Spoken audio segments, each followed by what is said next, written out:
What a disappointment you are.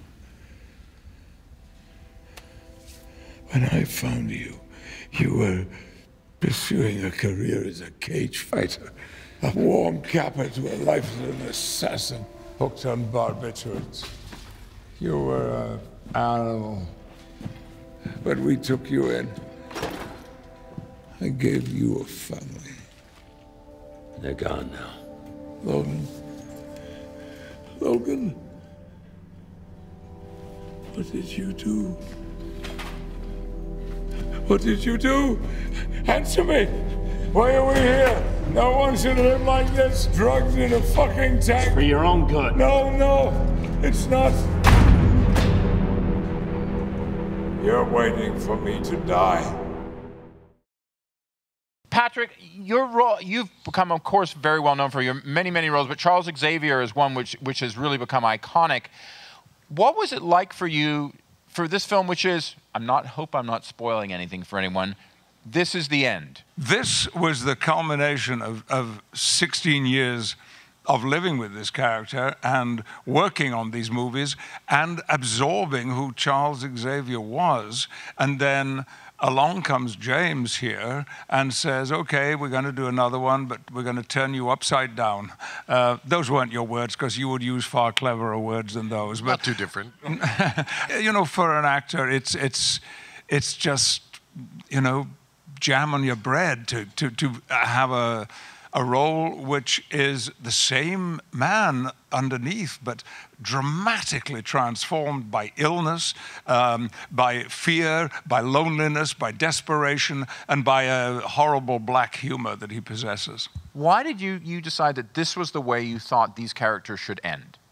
Well, we had a goal to make a more humane movie, to make, and I mean, in a weird way, it's so funny when you're doing press on movies like this, because people are always asking, like, oh, do you think people are going to be unkind to you because you're a superhero movie? And then they ask you questions that could only be asked of a superhero movie. And that, like, for instance, that Charles and Logan die would be no big deal if this were another movie. I wanted to make a great movie, and that the only way I could see what was getting in the way of a lot of filmmakers I admire who are working on similar kind of tentpole films is the responsibility to be making something that's part of a universe or a series. It takes away the fact that the film itself is a film in and of itself. And as long as you're doing that, and as long as the questions, how did you, like, because what you're really asking is, how could we end this asset for this franchise in this movie? Well, because it's not, because we don't give a shit, meaning that we want to make a good movie.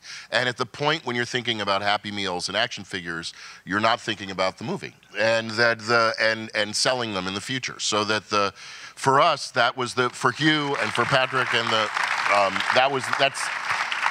and then the second part of your question, which is about Westerns, would just be simply that I don't think superhero movie or comic book movie is a genre, even as it is. You really have to make a noir superhero movie or a Western superhero movie or a mysterious one, meaning it's not a genre.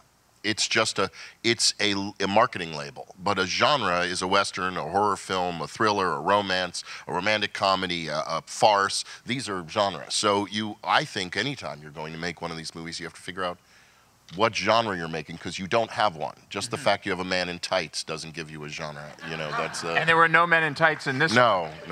For the two of you as actors, what was it? How was it getting into that groove, and I guess taking it to its conclusion? Well, trust for your colleague is very, very important. Over the years, Hugh and I had developed a confidence in one another. And also, I think, and this can sometimes be more important than people imagine, a sense of fun, an underlying sense of the delight that we both get out of working, out of being on camera, and especially working with a director with such input as James has. And, you know, it had all those movies, all those years had been simply, it feels like this, and I say this with all respect to Bryan Singer and other previous movies in the franchise, but it was all, it feels to me, to be working towards this moment of Logan, when so many things were encapsulated in this movie, so many unanswered questions were attempted to be answered, and the film, which people ask about a lot, was also addressing contemporary society.